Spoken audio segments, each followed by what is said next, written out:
Welcome to Thriving Relationships with Jessica Hartley. We are live here at the KHTS studio in beautiful downtown Santa Clarita.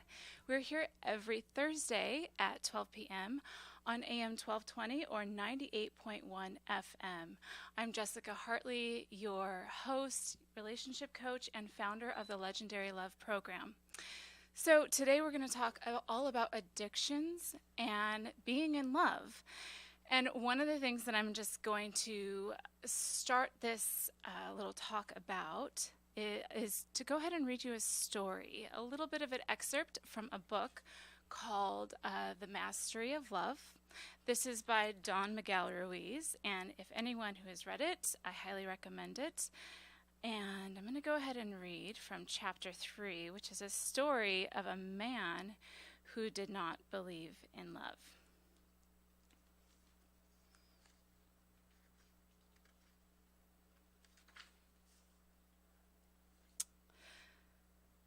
So, this man used to believe that lovers are just like a relationship between a drug addict and the one who provides the drugs.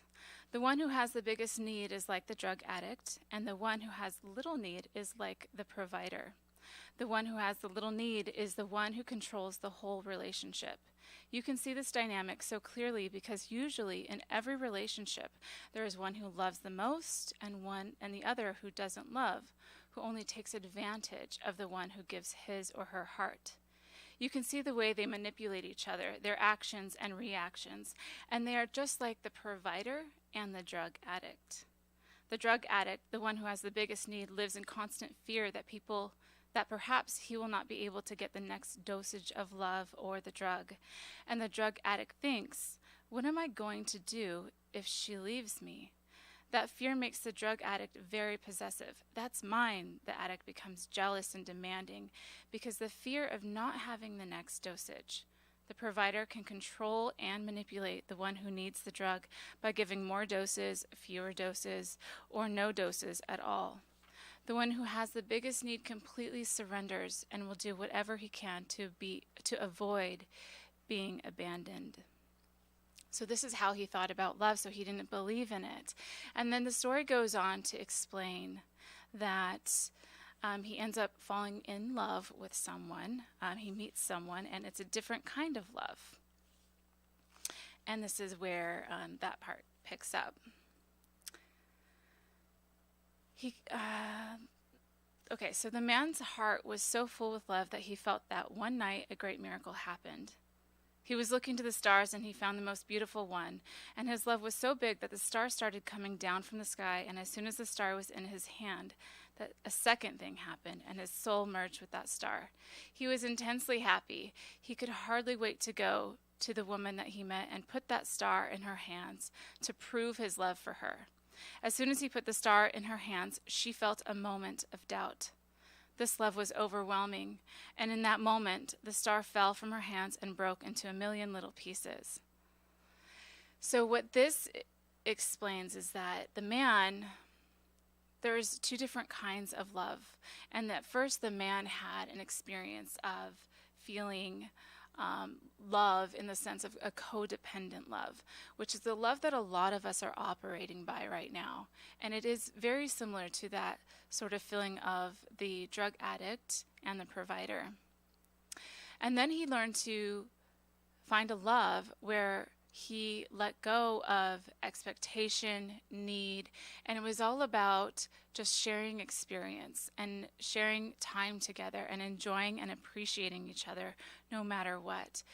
His heart was full, and it became so full that he then did the next catastrophic mistake, which was then to give his happiness, his love, his happiness, his joy over to his partner that he now found. And that's when it was too overwhelming for her, and she wasn't able to hold it, and so she dropped it, and it shattered into a million little pieces.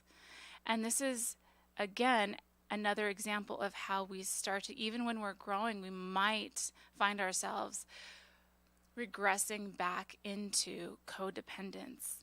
And but coming at it from another way of saying, here, I'm so happy. Here, be responsible now for my happiness. Hold this happiness in your hands.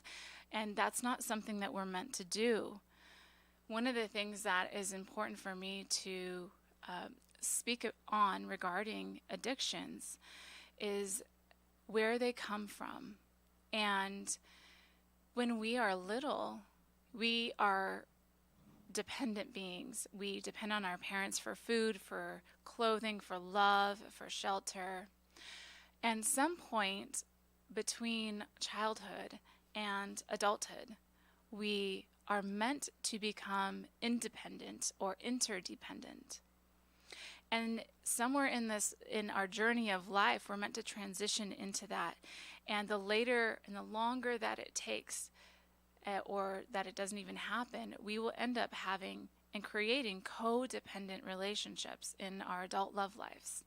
And so when we're doing that, we end up playing out some of the same roles that we had when we were a child.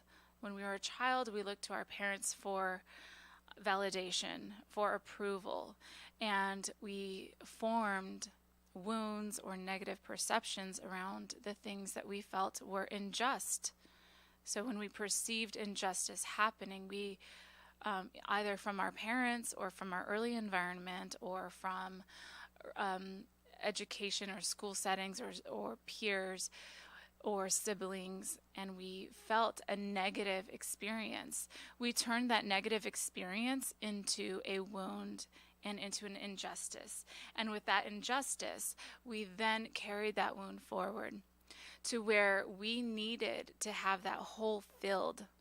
And if we couldn't get it filled, then we might find other ways to mask that hole. And that's where addictions come in. And so we end up getting addicted sometimes to love, sometimes to drugs or alcohol or any substance abuse.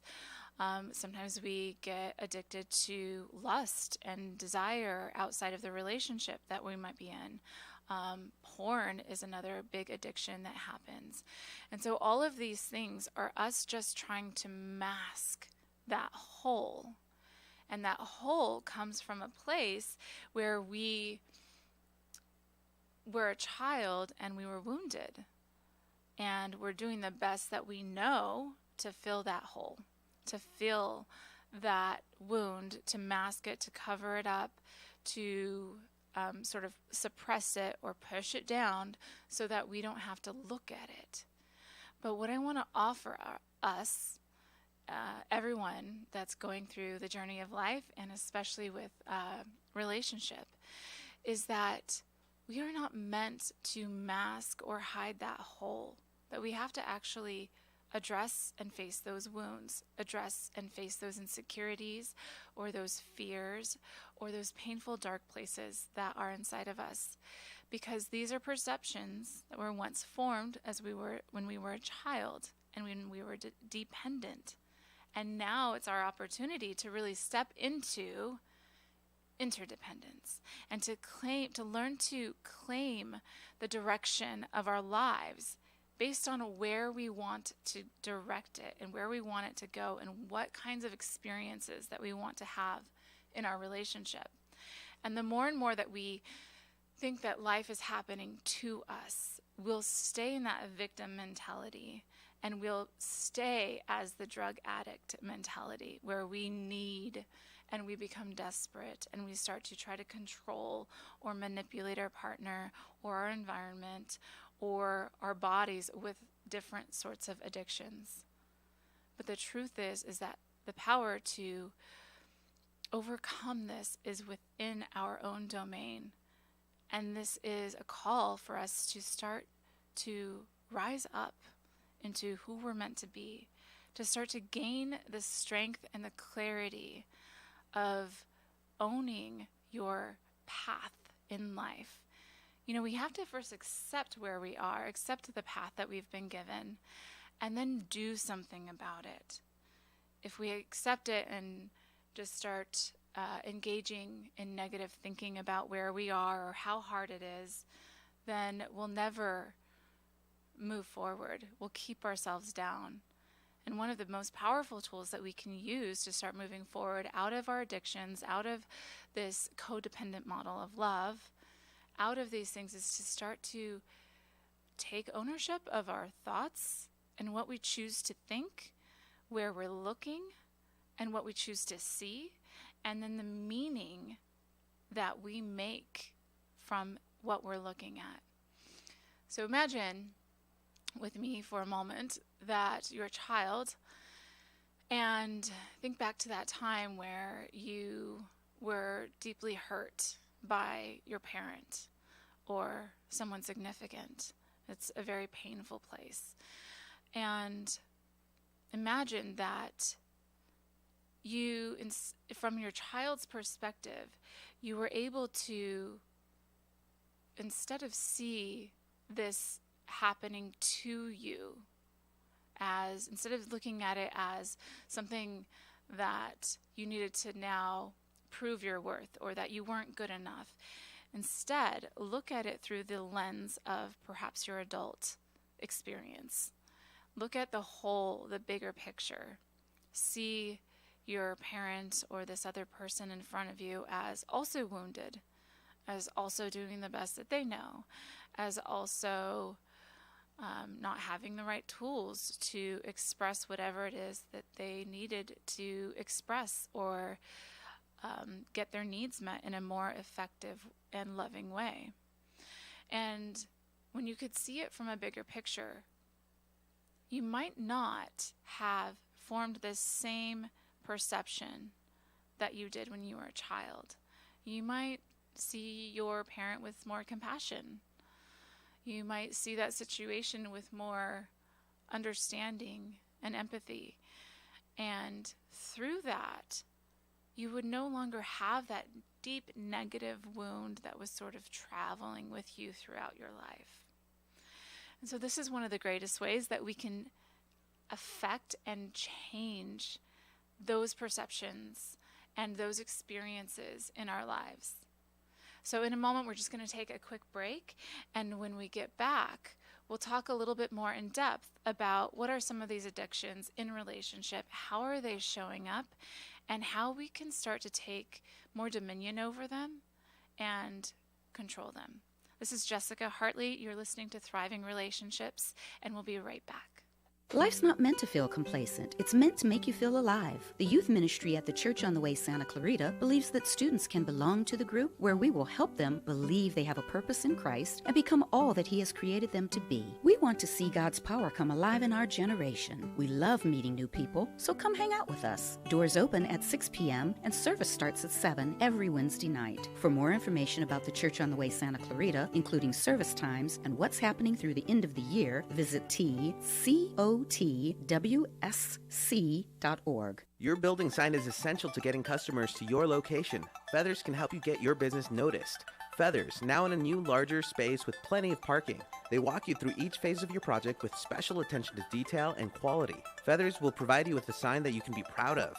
Your sign will draw customers in instead of having them drive by. Visit Feathers online at feathersigns.com or go to Feathers' brand new, bigger location at 26017 Huntington Drive off Rye Canyon or call 298-9442. Pure Birth's Pregnancy and Wellness is Santa Clarita's newest birth center, offering holistic prenatal care, water births, labor and delivery, and postpartum care. Owned and operated by California Medical Board licensed midwife Tiffany Gallo, who has been serving expected families in the SCV for over a decade. Pure Births is also a Medi-Cal birth center. If you want to experience a natural birth with the freedom to birth your way in a safe and professional environment, contact Pure Births on Tournament Road near McBean, purebirths.com. Coming to the Canyon, Santa Clarita on April 25th, it's the Fab Four. Oh, yeah.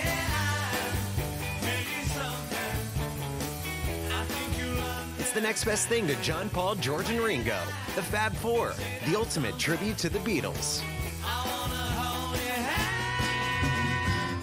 Yesterday, all my troubles seem so far away. The Fab Four has stunned audiences on TV and live in concert all over the world. You'll swear you're listening to the real thing.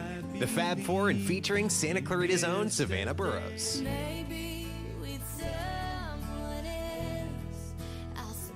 The Emmy Award-winning Fab Four, note-for-note live renditions of the Beatles classics. The Fab Four is the ultimate Beatles tribute band. The Fab Four in Savannah Burroughs, Thursday, April 25th at the Canyon Club in the Valencia Town Center. Tickets at Ticketmaster. Kyle, guess what's coming up? It's the KHTS Home and Garden Show at Emergency Expo. April 27th and 28th at Central Park. Free admission. Over one weekend, over 20,000 homeowners, Santa Clarita homeowners, visit this every single year. It's one of the biggest home shows in not just Southern California, but California. My favorite is the marketplace. It's local craft stuff. It's awesome. A lot of activities for the kids. They've got the petting zoo, pony rides. But if you want to be a part of this, there is always room for your business. That's true. And this is an opportunity that is like no other. You're going to get, like you just said, about 20,000 people over the weekend to come and check out your business. So there's still vendor opportunities available. That's the only question I have. If a vendor is listening right now and they say to themselves, that's what I want to be a part of, now what? You can call 298-1220, 298-1220, or go to scvhomeshow.com. It's no secret that heavy-duty cleaning chemicals can be toxic for babies, pets, and even adults. Eco Green Clean SCV can put your worries at ease. Eco Green Clean SCV only uses organic, environmentally friendly products, reducing the risk of health issues for any age. Eco Green Cleaners uses essential oils that lend to aromatherapeutic benefits. Eco Cleaners are reliable, thorough, and all cleanings are guaranteed. Locally owned and operated by a single mom who started this organic business 5 years ago. For more information or to book a cleaning, call 993-9136. Your hometown station. As soon as I leave my house in Saugus, I always turn on KHTS for the latest traffic updates. 98.1 FM and AM 1220.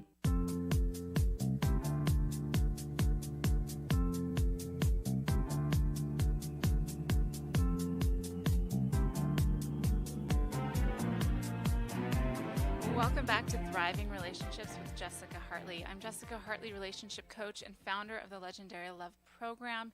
If you're struggling in relationship, you can reach out to me directly at 661-347-8473.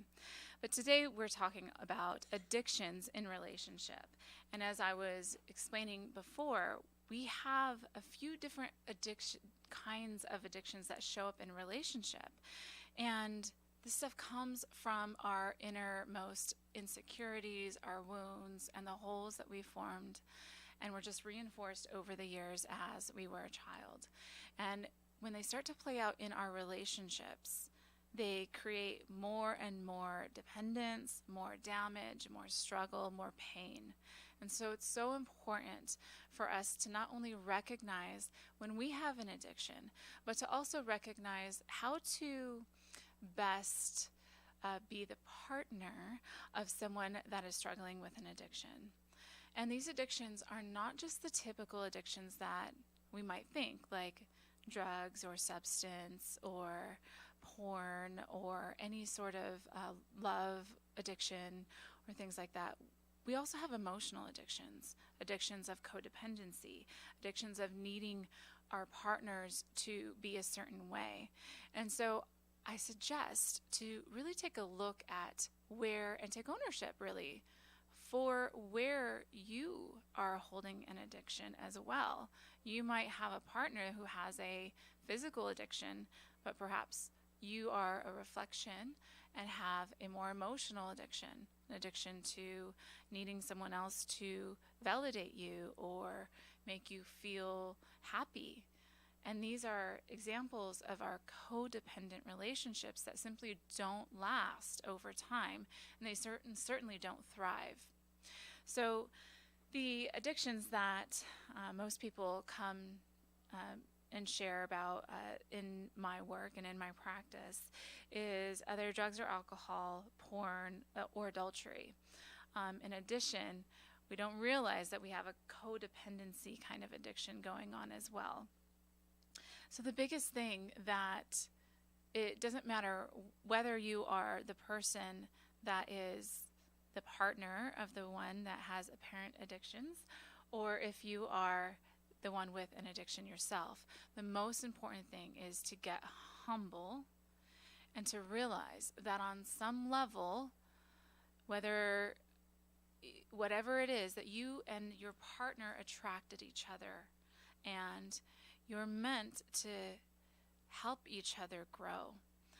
But the most important thing that you can do is to start to take responsibility for your own personal growth. And that when you do that, that is how you will help your partner grow. When most people have a relationship and they have a partner who is apparently addicted to something, they take the approach of trying to intervene and convince that partner to do better, to overcome the addiction, etc. And a lot of times this does not go over very well, because it ends up just reinforcing for that partner more and more feelings of, I'm not good enough, and I'm not good enough to my family and friends or the people that should love me the most, which is more of the same story that they probably got from the very beginning of their life, and is why they picked up that addiction in the first place. So oftentimes we're actually counterintuitively trying to help them, but really we're sometimes making it worse or making it even harder. Because the truth is that we don't want them to change for us. We want them to want to change on their own. So the key is, how do we elicit that? How do we actually be effective in that way and in that domain? And the answer to that question is that we focus on ourselves. See, one of the things that is apparent is that when you end up attracting someone that might be addicted to something, you tend to be a person that is emotionally addicted, or likes to operate in a codependent relationship. So you might have an emotional addiction, meaning you need them to be a certain way, or you want to fix them so that they'll need you. And in order for us to actually really help them, which is a really beautiful intention, but to be effective in helping them, we must focus on ourselves and the areas inside of myself that I need to grow, that I need to uplift, that I have an opportunity to become a better version of who I am. And when we do this, when we start to step into that humility, because it does take a great amount of humility to say, despite what my partner is doing, I'm going to focus on me and what I need to focus on to make my life better, to make my experience better, to be a better partner, but to do it for me. See, just like the story in the beginning of the show today, it's our opportunity to step into a place where we can become self-fulfilled, where we no longer need or become desperate in our partner to do something or be something or say something a certain way. Because that desperation, that expectation, automatically implies that we are giving them the responsibility to make us happy. And this is something that is so conditioned in our society. So it's no wonder that we tend to be living codependent relationships without even knowing it. But if you look around in our society, I mean, all of the love songs, nearly all of the love songs, nearly all of the romances, especially all the cartoons that you watch growing up, are all showing you a model of someone else being the culprit, the reason why the other person is happy. And not a model of someone being absolutely self-fulfilled, taking full responsibility for their own happiness, for their own joy, for their own vitality in life, and instead needing everything outside of them to sync up directly in the way that they need it to sync up in order for them to be happy. So the first step is to really ask yourself, am I doing this? And to what degree?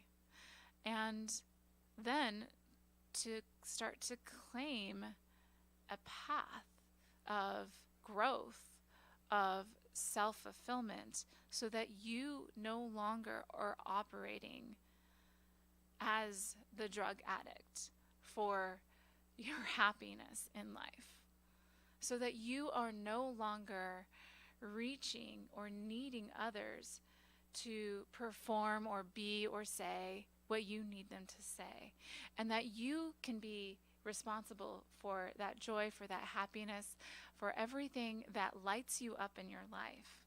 That's entirely in your own domain. So this is the first biggest lesson for a thriving relationship.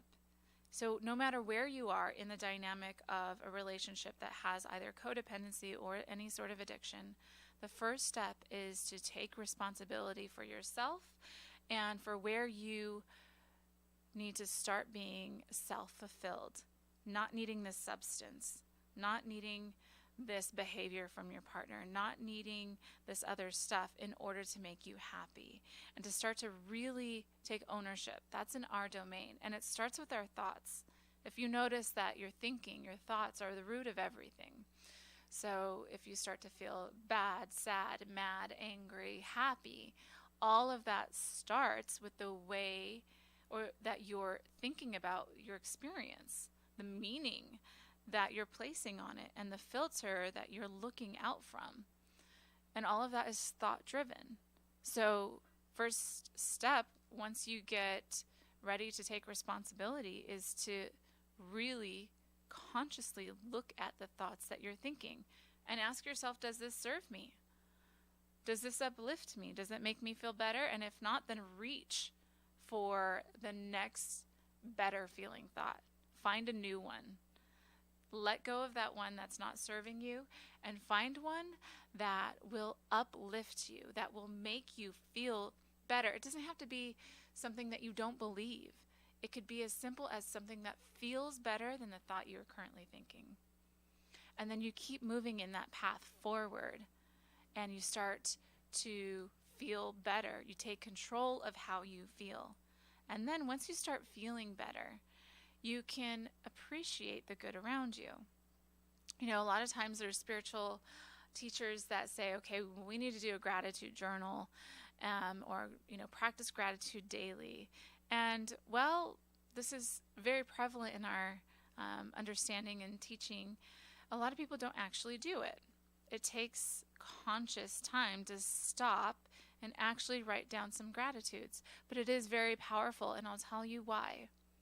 When you start making yourself think of, for example, 3 gratitudes a day, then you start to train your thinking and your brain to be aware of the good around you. And as you are consistent in that, when that's the key, you can't just do it for a week. You can't just do it for a couple weeks. You've got to be consistent. And once you get really consistent in that and you practice a new habit, you sort of retrain your brain to look for the good. Because the truth is that if you don't take control of what your brain is looking for, your brain by default is trying to survive. So it's always looking for what it needs to protect itself from. And so it will look for the bad in everything. It'll look for the negative. It'll look for the things to get defensive about. It'll take things personally.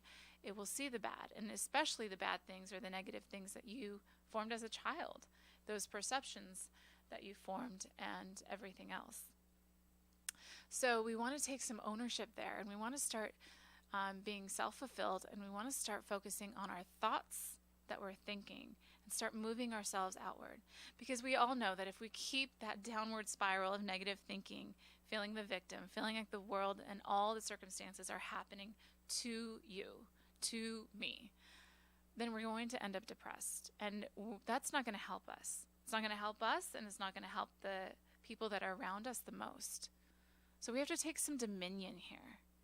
We have to start moving ourselves forward actively and not being dependent on outside circumstances to make us feel better. We have the power to do this ourselves with our thinking, with our movement, with our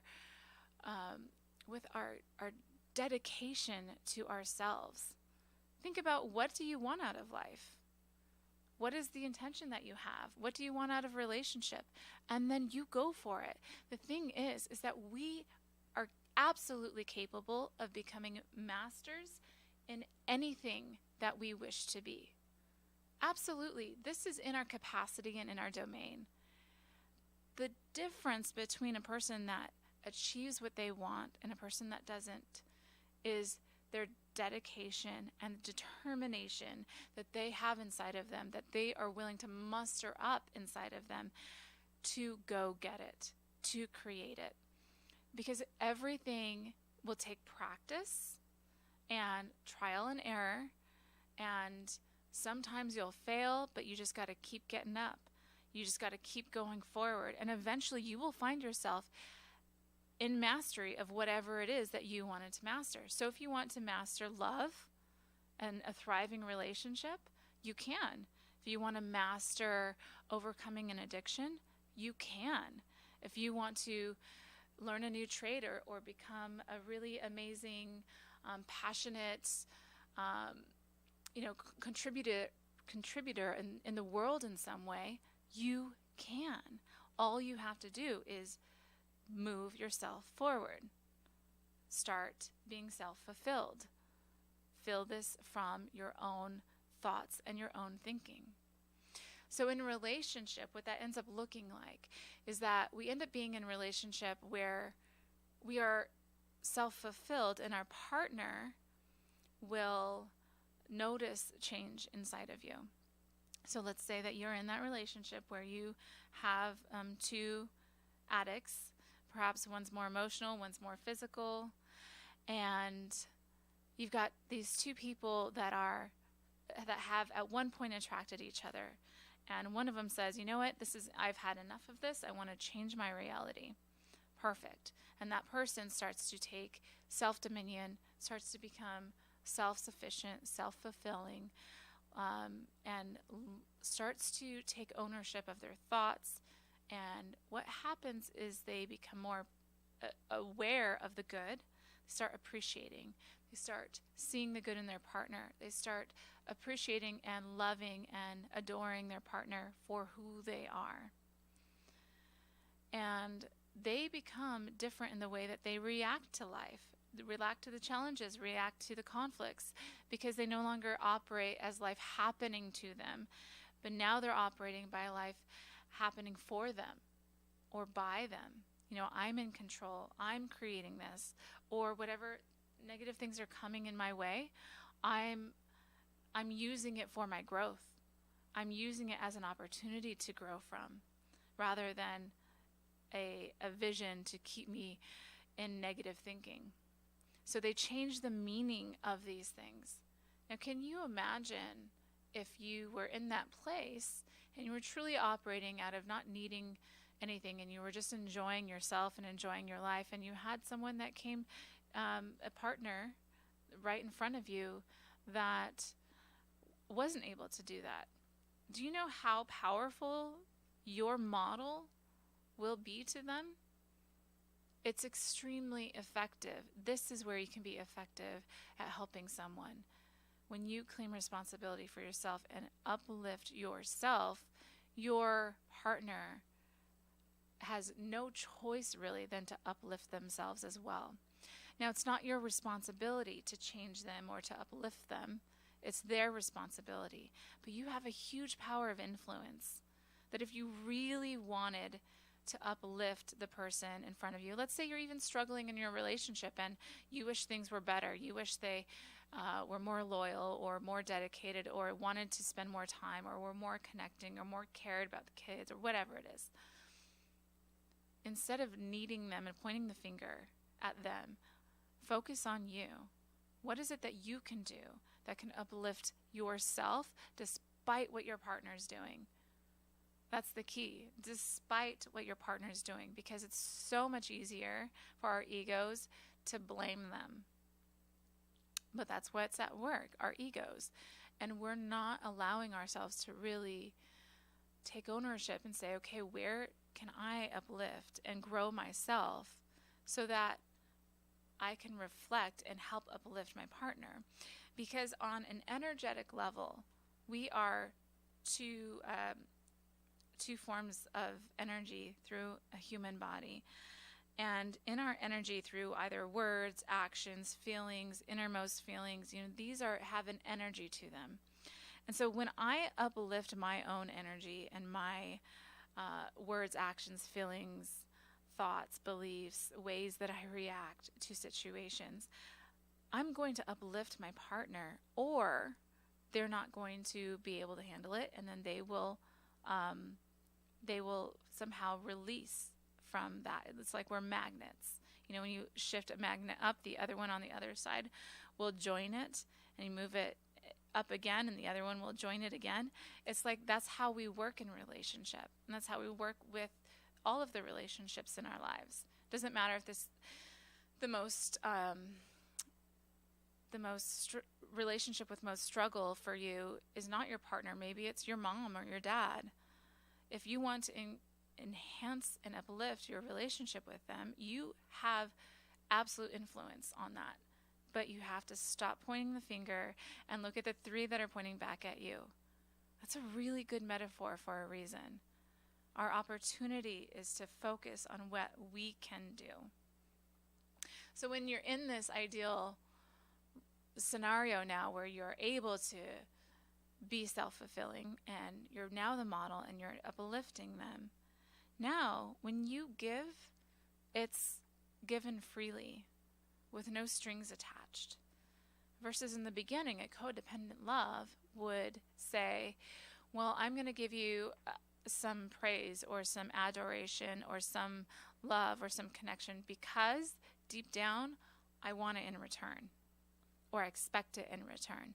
And if you don't give it to me in return, then we have a problem.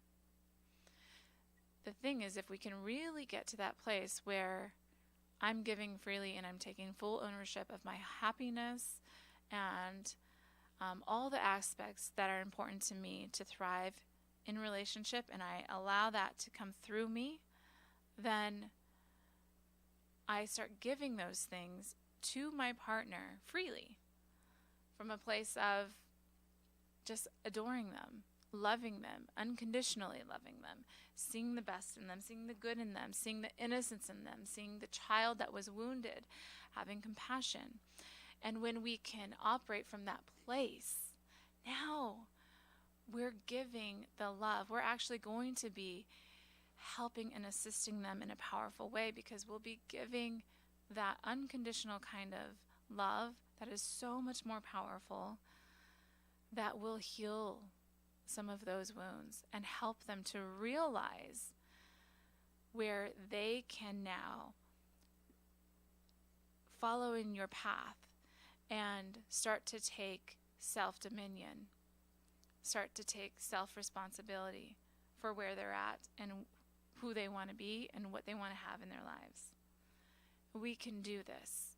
And it's obvious that this is the only way to be truly effective, because every other way is going to, if there's compliance, it's not genuine, and when it's not genuine, it won't last.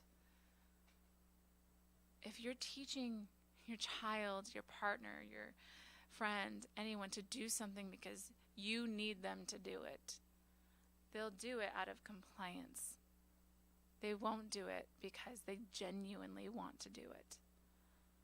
And that's where the lasting difference is. If you want something to last, you've got to get them to the point where they want to do it on their own.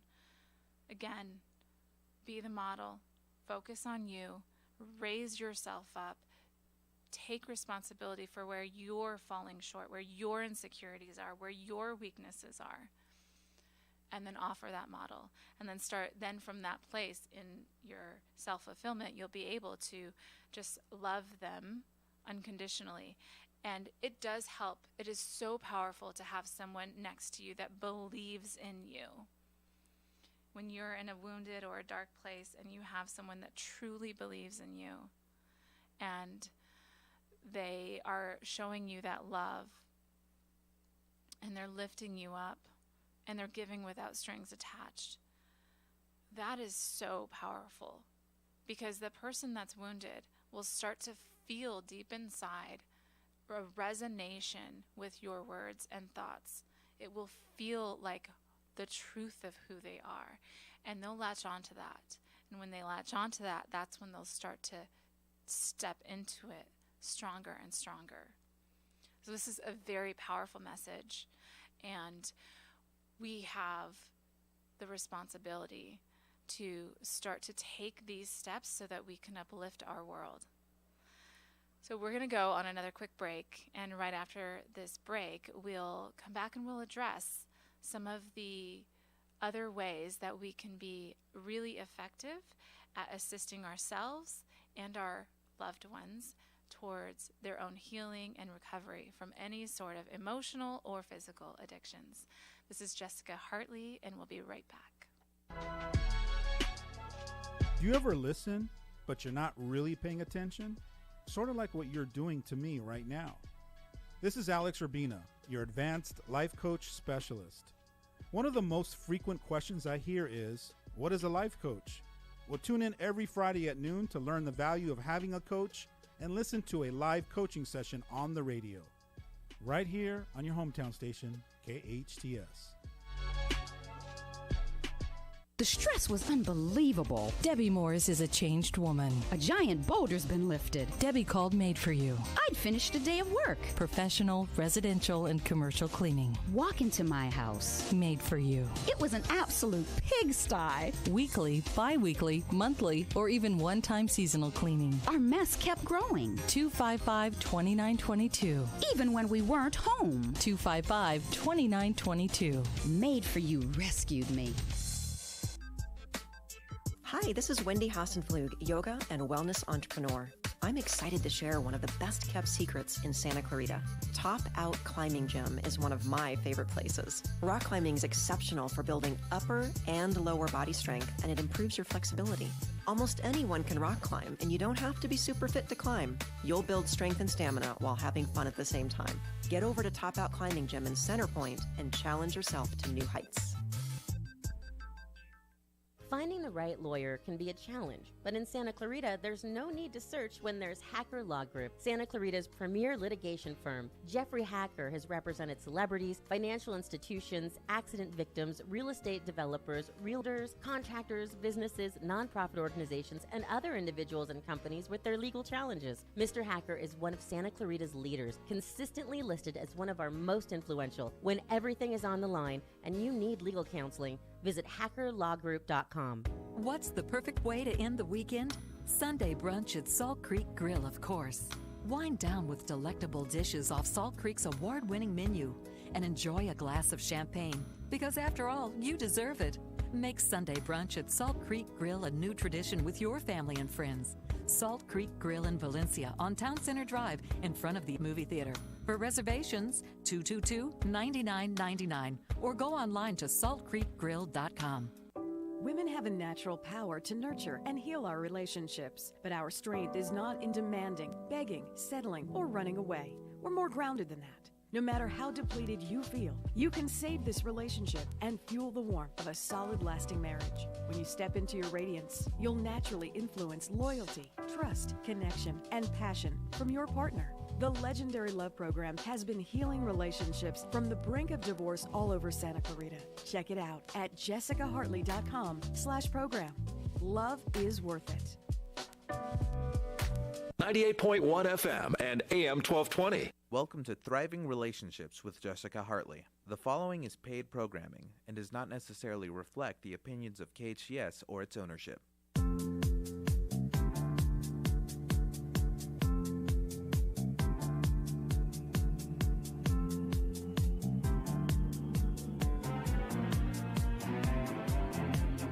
All right, welcome back to Thriving Relationships with Jessica Hartley. So you guys, if you're struggling in a relationship and maybe you feel like you've got some addictions, or maybe your partner's got some addictions, you can reach out to me directly at 661-347-8473. We'll get on the phone and we'll have a quick conversation about what's going on, and I'll help give you some clear next steps and some options of what you got to help and assist you to move forward.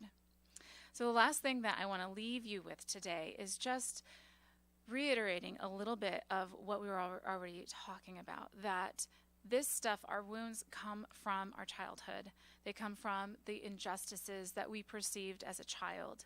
And it is our responsibility and absolutely our capacity to not only heal these things inside of ourselves and change these perceptions, but we must. Because if we are to create a better world, not only for ourselves right now, but also for the people around us, and especially for the children below us that are looking up to us, that we have such a great effect on who they will become and the success that they will have in their life and in their relationships. This is something that is absolutely essential. We will pass down this stuff, whether or not we realize it. Subconsciously, we'll either repeat the same patterns or rebel so much against what we were given as a child that we do the opposite, but just as bad.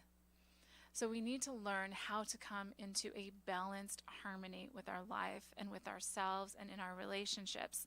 And the key to this is to learn how to be self-sufficient, to learn how to give without any strings attached, to be unconditionally loving, and to heal our own wounds, and to stop looking at the challenges that we face in our relationship or in our life as something that is meant to bring us down. These things are meant to uplift us. They are here so we can grow through them, because we all know we cannot possibly grow without some sort of challenge to overcome. If everything was easy peasy, we would just have a nice little stroll. But if we're meant to grow, growth only happens when there's something to overcome. Imagine a weightlifter in a gym. When he's lifting that weight and he wants to make his muscles bigger, he lifts a weight so hard that his muscles will tear. And that tearing then builds more muscle tissue in between that tear. And that is how he grows his muscle. And all of life is this way. So start to appreciate those challenges. Start to look at life as happening for you. Start to reach out for help. You're not meant to do everything alone. And you are also responsible for where your life is and what it looks like, and take dominion of that. Get humble. Don't judge yourself. Don't judge the situation. Accept the cards that you have and start to look for the good. Look for the good in what's around you. Look for the good in your partner. Look for the good in yourself. Raise yourself up step by step. This is the path, and you have the power to achieve the life and the love that you really want. This is Jessica Hartley. Thank you guys so much for listening. We'll be back next week at 12 p.m. on Thursday. And again, if you need to reach out to me, 661-347-8473. Thanks so much. Talk soon. Bye.